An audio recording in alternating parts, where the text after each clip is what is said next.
Welcome in. It is yet another NFL preview, getting you all 32 teams en route to week one of the NFL season. And today we talk about one of the bigger surprises from a year ago, the Denver Broncos off a playoff appearance in Bo Nix's rookie year. I'm Jeff Parles. She's Alex White. And Alex, last year, after what was a very disappointing year one for Sean Payton in Denver, I don't think anyone expected this team to be more than maybe a 5-6 win team. Instead, the Broncos spike a 10-7 season and make it to the playoffs for the first time since their Super Bowl 50 appearance. Very impressive rebound. I mean, not only Sean Payton in his first year, Vance Joseph as a defensive coordinator had a rough go of it and then turned that defense completely around. I'm going to be excited to talk about all four of these teams in this division. The AFC West is going to be so competitive. All of these teams have really risen. Some of the best coaches in the league now. Getting a little bit older, but again, I really think this is going to be a lot of fun to talk about, a lot of fun to break down, and a very tough division. Don't forget, as we get closer to the NFL season too, we've got the jackpot cards here at the South Point, $5 a card. You just have to pick the winners of every game. You can fill out as many as you want. So exciting stuff leading up to the NFL season and football in general. Broncos get Tennessee week one of the bigger favorites on the board to open the season at home against Cam Ward, the number one pick, making his NFL debut. Of course, the Titans preview available and all the other previews available on our Sports by the Book page as well. Looking at the AFC West, strong division, 3 playoff teams a year ago. The Raiders, between 7 and 7.5 on their win totals, depending on the books, with a whole new look roster there. Chargers, year 2 under Harbaugh. Chiefs are the Chiefs at this rate. And there's Denver as the third team in this division at 9.5 on a win total, slightly different juice than the Chargers. They're minus 105 over 9.5. Chargers are minus 120. Slight, almost even money on Denver, minus 105 to make the postseason after, again, shocking a lot of people by making it a year ago. Plus 280 to win the division. Their division odds are actually shorter than the Chargers, who have better playoff odds. Interesting. 10-1 to win the AFC, 25-1 to win it all at the site that they won their last Super Bowl in Super Bowl 50, of course, back in Santa Clara this year. I have to tell you right off the bat, that plus 280 looks very tempting. You never want to bet against Patrick Mahomes and company, but I do think that this team, their roster is completely stacked. The big question mark is, can Bo Nix do exactly what he did last year? I don't even think he needs to take a step forward. I think he just needs to stay where he was, not turn the ball over. I trust this defense. I think they have a top 3 defense, maybe top 1 or 2 in the whole league. So those odds are very interesting. As I mentioned, though, it's going to be a tough division. I do think all of these teams are kind of going to beat up on each other. I think they're all going to split. And you just never really know. But I think that one's pretty intriguing there. And for them to make the playoffs, I do have them penciled in. I think they can get enough wins. I do think this division will be a 3-team bid to the playoffs again. You look at the schedule, and they have some bizarre situational spots early in the season. Now, look, Denver historically has been one of the best teams against the spread early in the year at home. They only get 1 game at home in the first 3 weeks. And then, of course, they're one of the biggest favorites on the board against the Titans. They should win that game. Then they go on the road to Indy, at the Chargers, Bengals Monday Night Football, short week in Philadelphia, and then they play the Jets in England. There are just some weird situational spots mixed in there. That short week in Philly, having to go East Coast road game, West Coast road game, having to go to London. Now, granted, they're going from Philadelphia, so it's not as bad as flying from Denver. You go down the schedule, I think that stretch, even though it's a little bit more difficult, week 8 starting against Dallas to the week before the bye against Kansas City, you have 3 home games mixed in there. Right. And you have extra rest going into the game against the Chiefs. Good break there. This is a schedule that, there's a lot of good opponents on here. They have to play Green Bay in the one-off cross against the NFC. You have to play the NFC East with the road games against the 2 playoff teams a year ago, the Commanders and the Eagles. But even though the schedule looks intimidating, I do believe it is manageable for Denver as long as they handle those funky situational spots well enough this year, Alex. Well, look at it this way, and you just mentioned the crossover, and if you've watched our other previews, which you can go check out, I'm not very high on the AFC South. I think that they could get 3 wins there. NFC East, I'm worried about the Cowboys really making a turnaround there, and the Giants have one of the toughest schedules, of course, and kind of a rebuild there as well. So they do have some spots, as you mentioned, and then the Eagles, short week. Is there any other team you'd rather just have on that short week? I mean, it's kind of penciling 2 losses then, right? And just take the loss on the short week against the best team in the league. But I do think that they can pull off a lot of wins here. I do think they are very well coached. And Sean Payton may be my least favorite of the 4 in this division, but he's done a phenomenal job. And what he has done with Bo Nix, I think, tells a lot. And it's all about the defense for me when it comes to the Denver Broncos. So if the offense can do just enough and be top 15, I do think that they have a shot of winning this division. Well, let's talk about that offense here. Again, Bo Nix, who at the beginning of last year looked like what were they thinking? What was this Bronco organization seeing in Bo Nix in order to be an NFL quarterback? And then by the end of the year, Bo Nix played at about a league average level, which was more than good enough for this collection of the Denver Broncos. Now, you look at the receiving core again, they give Cortland Sutton a nice little contract extension. He's not going anywhere. I had questions about the receiving core a year ago.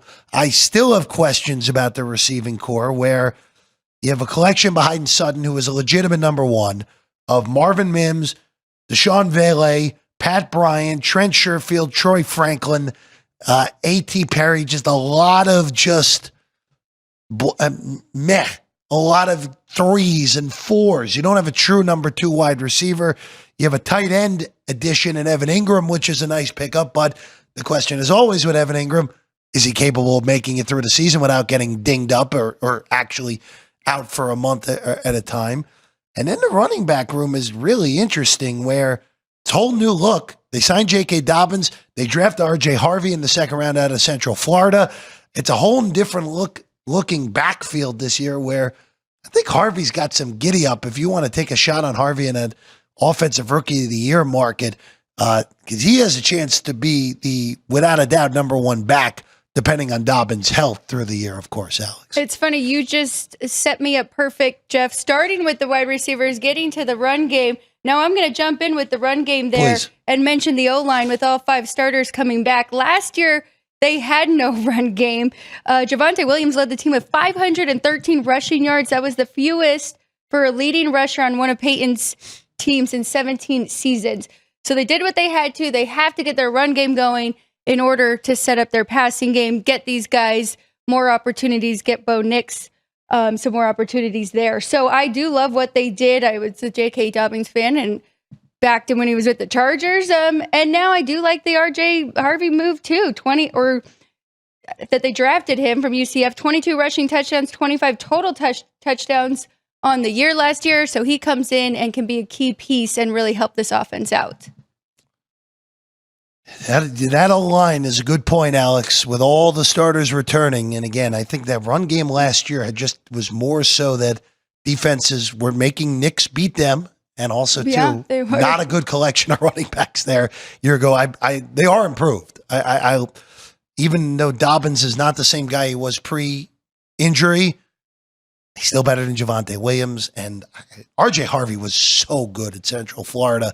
And I think his game translates to the NFL well. Just speed and just just can blast you as well at that running back position. Harvey, again, I think you can take a shot at 34-1 small if you want an offensive rookie. Omarion Hampton's another one in that same vein who's 10-1, but there's a chance Harvey ends up having the same amount of reps as Hampton does at the Chargers. It's just a matter of that people perceive the Chargers to be a more run-first team, even with the better quarterback than the Broncos. No, that is a solid point, but you're right with J.K. Dobbins dealing with injuries. He missed a few games last year as well, so we'll see how he comes back. So he really could have a shot of taking over Harvey and at least splitting there. I do like the Ingram pickup. We'll see how it works out. All depends on his health, right? Yeah, I think that's think that's all it is. Like if he stays healthy, yeah, of course he can. We know when he's on the field, he's very talented. It's just a matter of staying healthy. Again, they had a really good offseason. I would have liked to have seen them add an extra receiver, Right. but you improve a running back, you add a really good pass catching tight end if he's healthy. Good enough. Good enough.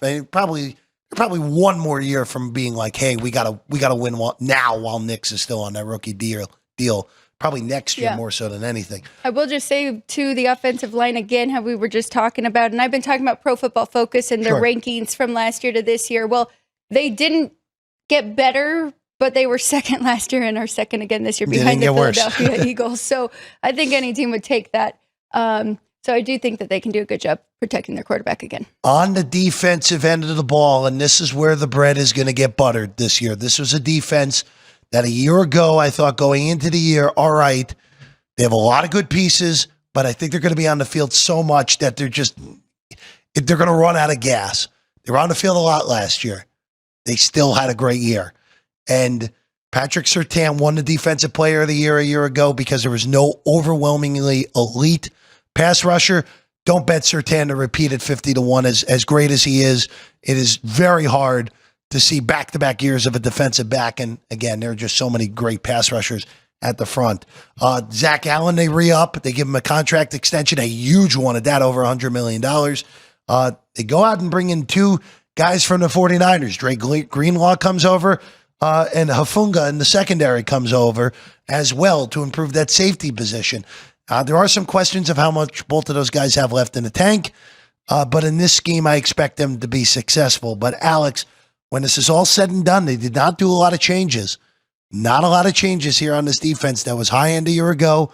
There's always a question of it's very difficult to have back-to-back elite defensive years. The regression on defense happens a lot quicker than it does on offense, but they're still youthful enough to me that this defense should still be in the top 7 of the NFL.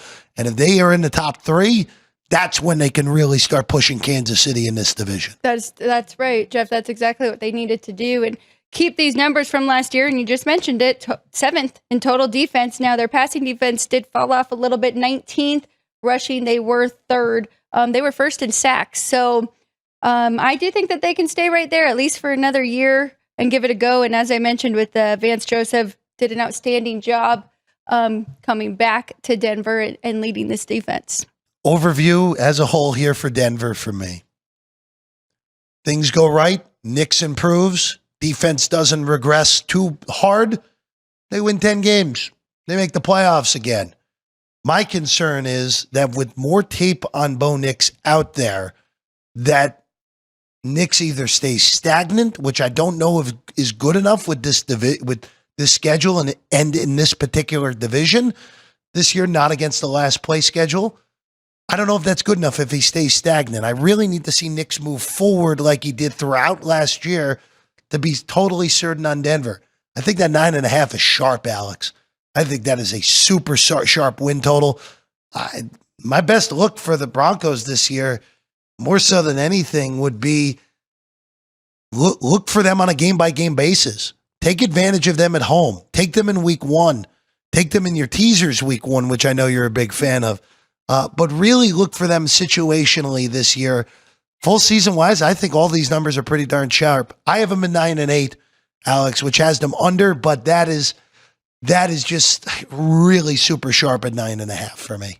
See, and I know Justin Herbert is the better quarterback, and if you're just looking at the division and you're ranking these off of quarterbacks, I can understand that, but I think the Chargers are going to be the team to take a step back before the Denver Broncos. So I have them repeating here at another 10-7 year, maybe even 11-6, could surprise and maybe just barely beat the Chiefs for the division or tie. And then we'll see what happens with the tiebreaker there. But that's where I have both of those two really fighting for this division. So I do think that there's some value over 9.5, minus 105, maybe to make the playoffs, minus 105. I like all of those.